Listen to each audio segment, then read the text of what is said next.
बेगानी शादी में अब्दुल्ला दीवाना ये बिल्कुल वैसा ही है जैसे जंगल में खरगोश और एक भालू आपस में लड़ाई लड़ रहे हो। अब खरगोश बीइंग अ कमेडियन, इन्हें समझ में आ जाता है माई बाप गलती हो गई तो ये दुनिया भर से सपोर्ट समर्थन इकट्ठा करके बोलते हैं कि भैया बचा लो, भालू हमें खा जाएगा। अब इस पूरी लड़ाई में अचानक से शांति वार्ता बीच बचाव करने के लिए बी और सी नामक प्राणी कूद पड़ते हैं। अब यहाँ खरगोश बोलता है माई बाप मुझे इनसे भी बचाओ, मुझे ये शांति वार्ता या बीच बचाव चाहिए ही नहीं जहां बी और सी हो, क्योंकि मैं जानता हूं कि ये बी और सी इस भालू के ही बड़े वाले एजेंट है।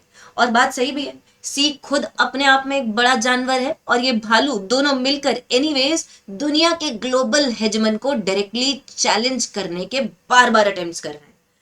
अब यहाँ आपको कहानी समझ आ रही होगी। देखो, हर बार हर साल सितंबर में यूनाइटेड नेशंस जनरल असेंबली को एड्रेस करने के लिए दुनिया भर के लीडर्स यहाँ प्रस्थान मारते हैं।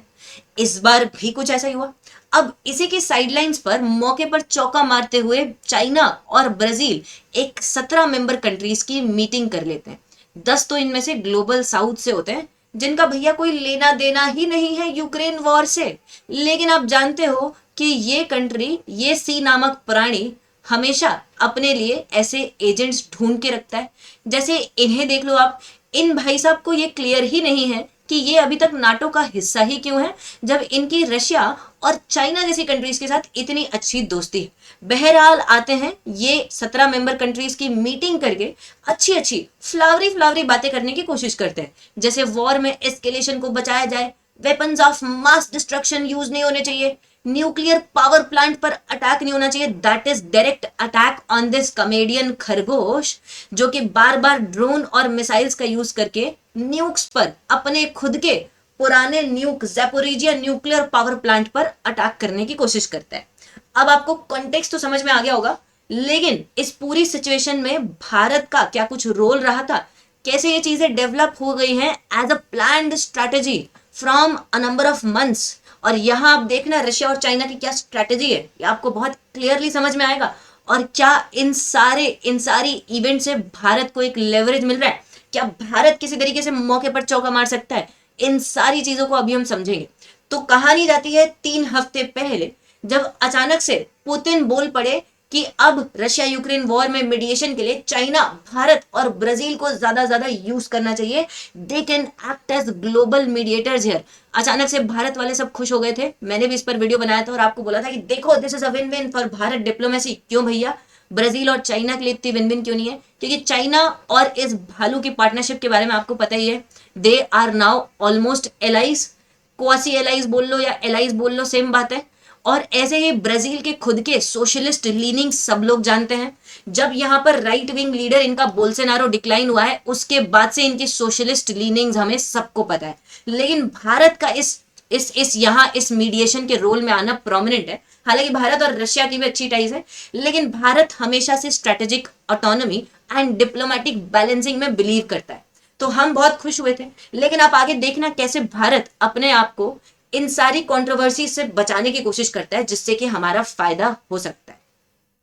लेकिन इस सबको समझाने से पहले आपके लिए एक इंपॉर्टेंट अनाउंसमेंट, अगर आप पटना या बिहार से बिलोंग करते हैं तो आप यूपीएससी या फिर बीपीएससी की तैयारी के लिए भी पटना सेंटर को विजिट कर सकते हैं। बहुत ही अच्छी चॉइस रहेगी, आपको यहाँ पर काउंसलिंग पूरी एक प्रॉपर मिल जाएगी for both of these exams. Not just this, अगर आप दिल्ली में रहते हैं और यूपीएससी के बारे में सीरियसली कंसिडर करें, सीरियसली सोच रहे हो आप एग्जाम के बारे में, तो फाउंडेशन बैच इंग्लिश मीडियम की चला करेगी करोल बाग से, हिंदी मीडियम की चला करेगी मुखर्जी नगर से, और प्रयागराज की चला करेगी हिंदी प्लस इंग्लिश मीडियम में प्रयागराज से। तो आप इन तीनों सेंटर्स पर विजिट कर सकते हो for counselling, not just for inquiry about the course but also for a professional better counselling, जिससे आपके काफी सारे डाउट्स क्लियर हो जाएंगे।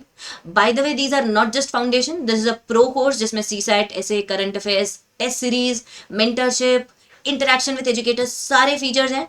आपको बस वीडियो के डिस्क्रिप्शन में लिंक पर क्लिक करना है फॉर फर्दर इंक्वायरी, या फिर विजिट कर लो, बेस्ट है। दोनों नहीं कर सकते, मान लो दिल्ली प्रयागराज से बाहर रहते हो, कॉल कर लो। लाइकवाइज अनअकैडमी ऐप को इंस्टॉल कर लो for further updates, free content, इसका भी लिंक वीडियो के डिस्क्रिप्शन में प्रोवाइडेड है। तो आगे बढ़ते हैं। कहानी शुरू होती है जून से। जून 2024 में स्विट्जरलैंड को अचानक से सपना आता है, ये करते हैं पीस समिट। सपना किसने दिया होगा ये आप समझ रहे होगे। लेकिन यहाँ इस यूक्रेन वॉर के पहले पीस समिट में कुछ खास अचीव होता नहीं है। भारत यहाँ रेजोल्यूशन से एब्सटेन करता है क्योंकि यहाँ पर सिर्फ और सिर्फ भालू की बुराई हो रही थी और कुछ भी नहीं हो रहा था।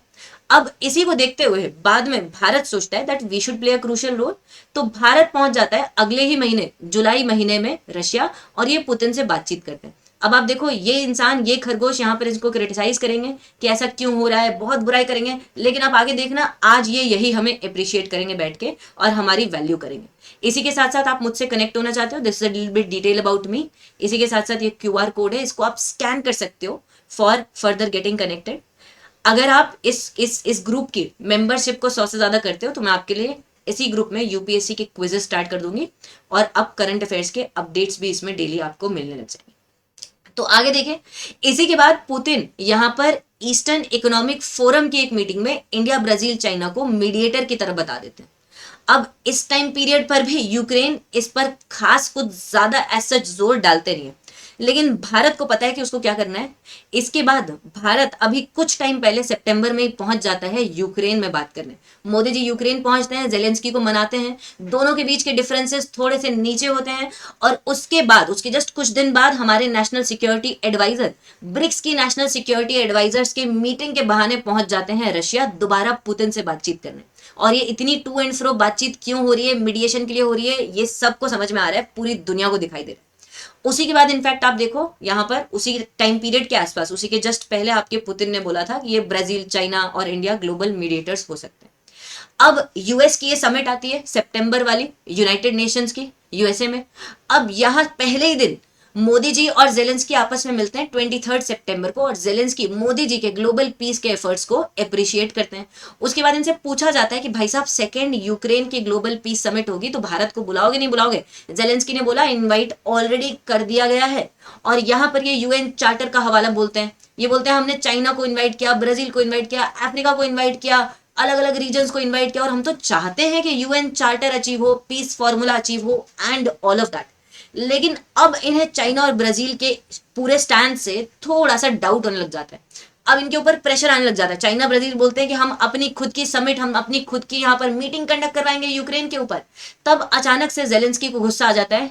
ये चाइना और ब्राजील की जो कॉल्स होती है यूएन की मीटिंग करने के लिए, इसको ये बोलने लग जाते हैं this is nothing but a disguised ultimatum to Kyiv. ये भालू की चाल है ताकि यहां पर यूक्रेन को फोर्स किया जाए कि वो ज्यादा से ज्यादा इस वॉर में पीछे हट जाए, अपनी टेरिटरी को सरेंडर कर दे and all of that. This is an ultimatum to this खरगोश जो ऑलरेडी डरा हुआ है।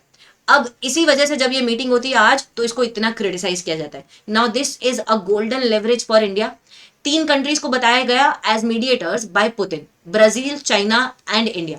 ब्राजील और चाइना ने अपने pro China pro Russia wings already दिखा दिए, बचा भारत। तो अब भारत यूक्रेन और रशिया के साथ कंस्ट्रक्टिव डायलॉग करके इस मौके पर चौका मार के पीस इंश्योर भी कर सकता है, और हमारी सॉफ्ट पावर में भी आप देखो काफी ज्यादा इंक्रीज हुआ है। जब यूक्रेन वॉर स्टार्ट हुआ तो यूक्रेन ने बहुत क्रिटिसाइज किया इंडिया के एफर्ट्स को, कच्चा तेल खरीद रहे हो, वॉर को सपोर्ट कर रहे हो। लेकिन अब इन्हें धीरे धीरे अकल आ रही है, जिन पर ये रिलाय कर रहे थे वो एग्जैक्टली ट्रस्टेबल या रिलायबल तो नहीं थे, ट्रस्ट वर्दी तो नहीं थे। और अब इन्हें रियलाइज हो रहा है कि भारत का एंगेजमेंट इनको चाहिए ही चाहिए रहेगा, ताकि ये इस भालू को अब हैंडल कर सकें, specially they are when they are on the verge of losing the war. बाकी आपको क्या लगता है इस टॉपिक के बारे में बताइएगा जरूर, कैसे भारत और इस टाइप की अपॉर्चुनिटीज को यूटिलाइज कर सकता है अपनी सॉफ्ट पावर को इंक्रीज करने के लिए। Like, share, comment. Thank you people.